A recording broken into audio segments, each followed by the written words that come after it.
سلام به عزیزایی که در این ویدیو همراه من هستید. در این ویدیو من به دو مبحث قدیمی ماسک و گرادینت که در ویدیو قبلی مفصل‌تر در موردش گفته شده بود اشاره می‌کنم و دو مبحث دیگه، یکی بلندینگ مود و ادجاستمنت بخش هیو و سچوریشن میپردازم که هر دوی اینها خیلی کارآمد هست و خیلی مهمه.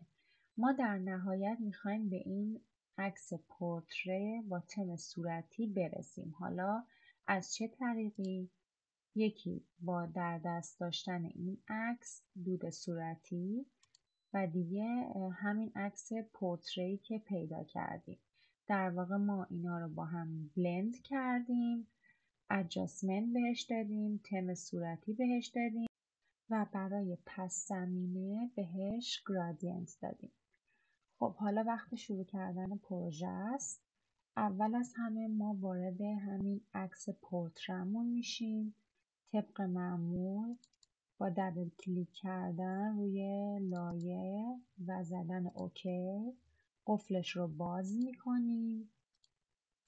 حالا من اینجا از باری که این پایین هست که گفتم تو ورژن های جدید فتوشاپ هست استفاده میکنم و آپشن Select Subject رو میزنم. کمی صبر میکنیم تا سابجکت ما انتخاب بشه و در نظر میگیریم که بهترین انتخاب خودش رو کرده. بعد از ابزار لایر ماسک استفاده میکنیم تا کمی تغییرات خیلی جزئی درونش انجام بدیم تا سلکشنمون تمیزتر در بیاد.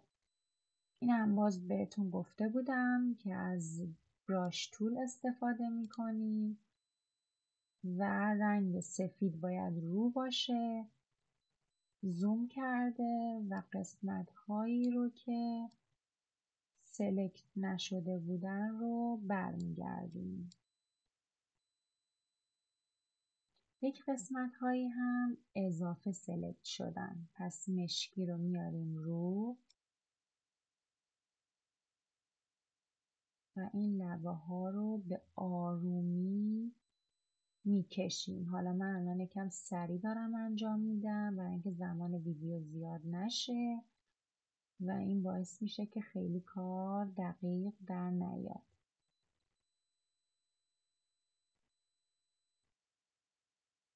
چون وقتی گرادینت پشتش بندازیم زیبایی کار گرفته میشه اگر این تمیزکاری ها رو انجام ندیم.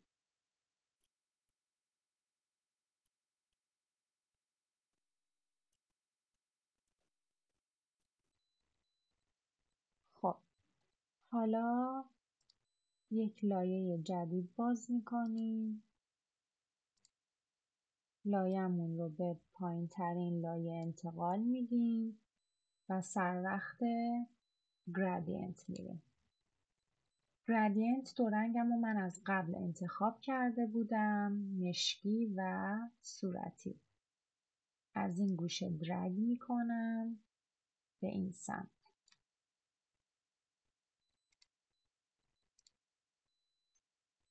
و بعد میرم سر وقت این عکس. این عکس رو کافیه درگ کنید و ببرید توی فایل پورتره. ببرینش به بالاترین لایه، تنظیمش کنید. حالا میخواید کوچیکتر یا بزرگترش بکنید. من دود رو بیشتر کنید یا هرچی دان رو میزنم و روی همین لایه دود کلیک میکنم تا قسمت بلندینگ مود فعال بشه. بلندینگ مود یک خاصیتی که داره، شما هر وقتی میخواید ازش استفاده کنید همینجور که میبینید من دارم جابجا میکنم، باید تمامی رو امتحان کنید برای عکستون تا ببینید کدوم مناسب هست و به اون چیزی که توی ذهنتون هست نزدیکتون میکنه. خب من لایتن رو انتخاب میکنم. لایتن رو انتخاب کردم. خب ما ماسکمون رو انجام دادیم که سلکشنمون تمیز در بیاد. گرادینت مشکی و صورتیمون رو هم انداختیم. این دود رو هم بلند کردیم با عکس پورتره. حالا میمونه قسمت ادجاستمنت. روی خود عکس پورتره کلیک میکنیم. میریم توی قسمت ادجاستمنت و هیو و سچوریشن. اینجا شما میتونید با تکون دادن این اهرم ها یک سری رنگ ها رو به اون عکستون اضافه کنید یا کم کنید. من از این اهرم دوم استفاده می کنم و یه مقدار به سمت راست میبرمش، حدود مثلا سی، تا راحت تر بتونید تفاوتش رو تشخیص بدید. حالا این چشم رو که بردارم، این عکس قبل بود که هیچ سچوریشن خاصی روی عکس پورتره نبود. چشم رو که دوباره میزنم میبینید که عکس و پورتره به رنگ قرمزی رفته و صورتی تر شده. حالا این بنا به سلیقه خودتون هست که به چه میزان این صورتی و قرمزی رو به عکستون اضافه کنید.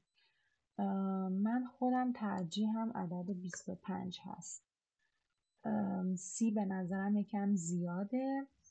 خب و در نهایت ما رسیدیم به این عکس که یک پورتری جذاب با تم صورتی داشته باشیم.